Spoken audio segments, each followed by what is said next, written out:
গোটা পৃথিবীর প্রত্যেকটা সেক্টরে, প্রত্যেকটা দেশে, প্রতিটা ভূখণ্ডে আপনি দেখবেন ক্ষমতার অপব্যবহার। যাদের হাতে যত বেশি ক্ষমতা থাকে তারা তত আগ্রাসী হয়ে ওঠে। পৃথিবীতে যারা যখন সুপার পাওয়ার হয় তারা তখন তত বেশি অত্যাচারী হয়। ক্ষমতার অপব্যবহার এটা কি চোখে আঙ্গুল দিয়ে দেখাবার কোনো দরকার আছে? অবশ্য ক্ষমতার অপব্যবহার দেখার জন্য আমাদের দেশের চাইতে উত্তম উদাহরণ পৃথিবীতে আর কোন জায়গায় আছে? আমি জানি না। খুব কম দেশ আছে হয়তো যার হাতে যতটুকু ক্ষমতা আছে তিনি 16 আনা সেটার অপব্যবহার করার চেষ্টা করেন। একেবারে ক্ষমতার সর্বোচ্চ কেন্দ্রে থাকা মানুষটি থেকে নিয়ে একেবারে সর্বনিম্ন পর্যায়ে থাকা মানুষটা, যে যেখানে যতটুকু পারে তিনি সেখান থেকে ততটুকু অপব্যবহার করার চেষ্টা করেন। আমরা একটু দেখি আমাদের নবী করিম সাল্লাল্লাহু আলাইহি ওয়াসাল্লামের সিরাত কি ছিল এক্ষেত্রে। তার জীবন চরিত্রের দিকে যদি আমরা তাকাই, আমরা দেখতে পাই তিনি যখন মদিনা রাষ্ট্রের প্রধান ছিলেন, এবং শুধু মদিনা নয়, মদিনার আশেপাশের সমস্ত অঞ্চলগুলো যখন তার শাসনের অধীনে, তখন একবার নবী করিম সাল্লাল্লাহু আলাইহি ওয়াসাল্লামের সাথে সাক্ষাৎ করার জন্য বাহির থেকে কোনো এক ক্ষমতাধর ব্যক্তি বা কোনো এক গোত্র প্রধানের প্রতিনিধি এসছে।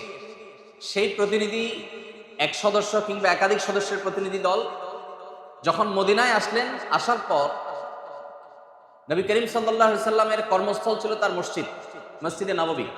সব কাজগুলো তিনি মসজিদ থেকেই আঞ্জাম দিতেন। তিনি সাহাবীদের মাঝে বসা ছিলেন, হয়তো 5, 10 জন 20 জন মানুষের মধ্যে। যখন নবী করিম সাল্লাল্লাহু আলাইহি ওয়াসাল্লাম সাহাবীদের মধ্যে বসা ছিলেন, তখন বাহির থেকে আসা সেই প্রতিনিধি নবী করিম সাল্লাল্লাহু আলাইহি ওয়াসাল্লাম সম্পর্কে কৌতূহলী হয়ে জিজ্ঞাসা করলেন। যখন লোকটা শুনলেন যে মদিনাতে তিনি মসজিদেই আছেন, অবস্থান করছেন, তো মসজিদে এসে তাকে খুঁজে পেলেন না যে নবী সাল্লাল্লাহু আলাইহি ওয়াসাল্লাম কোথায়। খুঁজে না পেয়ে উপস্থিত সাহাবীদের মধ্যে কেউ একজন হবেন এটুকু আন্দাজ করেছে। আন্দাজ করে বলেছেন, মান ফিকুম মুহাম্মদ, ভাই তোমাদের মধ্যে মোহাম্মদ লোকটা কে? এটা জিজ্ঞাসা করার পর সাহাবা একরাম দেখায় দিলেন, উনি আমাদের রাসূল, আল্লাহ রাসূল, উনি মুহাম্মদ সাল্লাল্লাহু আলাইহি ওয়াসাল্লাম। এটা একটা ছোট উদাহরণ। নবী করিম সাল্লাল্লাহু আলাইহি ওয়াসাল্লাম যখন মদিনা রাষ্ট্রের প্রধান ছিলেন, তিনি যখন তার সাহাবীদের মধ্যে বসতেন, তখন তাকে আলাদা করা কঠিন হয়ে যেত যে এখানে নেতাকে আর অনুসারীকে। আমাদের সমাজের নেতা এবং অনুসারীকে আলাদা করাটা কঠিন হয়, সহজ হয়? বলার দরকার হয় যে অমুক নেতার অমুক অনুসারী। রাস্তা যখন নেতা এবং নেতার সাথে নেতার অনুসারীরা হাঁটে, দেখলে বোঝা যায় কি যায় না যে কোনটা নেতা আর কোনটা অনুসারী? হাঁটার স্টাইল, ভাব চক্কর, মুড মাড, এগুলো দেখে কি বোঝার কোনো বাকি থাকে কে নেতা কে অনুসারী? নবী করিম সাল্লাল্লাহু আলাইহি ওয়াসাল্লামের বিনয়ের একটা উদাহরণ হলো এটা, যে তিনি যখন সাহাবীদের সাথে মিশতেন, তখন তিনি যে নবী, তিনি যে রাসূল, তিনি যে প্রধান, এরকম কোনো ভাব তার অঙ্গভঙ্গির মাধ্যমে, তার চলাফেরার মাধ্যমে কখনো প্রকাশ পেত না। প্রিয় ভাইরা আমার, আমরা যে যতটুকু পারি, সাধারণ মানুষজন আমরা যখন যারা দায়িত্বে থাকেন তাদেরকে আক্রমণ করতে আমরা খুব মজা পাই। হুজুররা ওয়াজে যখন তাদেরকে খুব সত্যভাবে ধোলাই করে, তখন জনগণ খুব খুশি।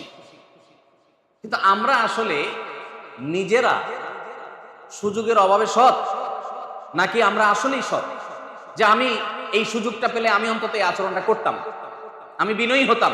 এই মানুষটা কয়জন আমরা? এই জন্য ভাইরা আমার, মুহাম্মদ সাল্লাল্লাহু আলাইহি সাল্লামের সুন্নাহ যদি আজ আমরা অনুসরণ করি, তাহলে সমাজটা সুন্দর হয়ে যাবে। সমাজের মানুষ, প্রত্যেকটা মানুষের আচরণ দ্বারা অন্যরা খুশি হবে, কেউ কষ্ট পাবে না। কিন্তু সুন্নাতে রাসূলকে, নবী সাল্লাল্লাহু আলাইহি সাল্লামের সিরাতকে যদি আমরা পাশ কাটিয়ে রেখে আমাদের কেবলা যদি পশ্চিমাদেরকে বানাই, তাহলে পশ্চিম কালেও আমরা সাফল্যের সেই চূড়ায় যেতে পারবো না, যেই চূড়ায় যাওয়াটা আমাদের কাঙ্ক্ষিত লক্ষ্য। আমাদের এই অঞ্চল দীর্ঘদিন পর্যন্ত ব্রিটিশদের শাসনে ছিল। তাদের কালচার দ্বারা প্রভাবিত নানান সময় আমরা হয়ে আসছি, এখনো আছে। মুসলিম সংখ্যাগরিষ্ঠ দেশে শুধুমাত্র মুসলিম না, অন্য ধর্মাবলম্বীরাও যে মাটিতে অত্যন্ত ধর্মপ্রাণ, আমাদের হিন্দু ভাই বোনেরা তাদের ধর্মের ব্যাপারে তারা খুবই সিরিয়াস। বৌদ্ধরা তাদের ধর্ম নিয়ে তারা খুবই সিরিয়াস। মুসলমানরা মুসলমানদের ধর্ম পরে খুবই সিরিয়াস। কিন্তু যে দেশের মানুষ যে দেশের মানুষের অস্থি মজ্জায় ধর্মপরায়ণতা এটা মিশে আছে। হ্যাঁ, ধর্ম সম্পর্কে আমাদের জ্ঞানের অভাব থাকতে পারে, ধর্মকে যথাযথ অনুসরণ করার ত্রুটি আমাদের থাকতে পারে, কিন্তু ধর্মের প্রতি এদেশের মানুষের শ্রদ্ধা ভালোবাসার কোনো ঘাটতি বা কমতি নেই। এটি এদেশ সম্পর্কে জানেন এরকম যে কোনো মানুষ মাত্রই বলতে পারবে।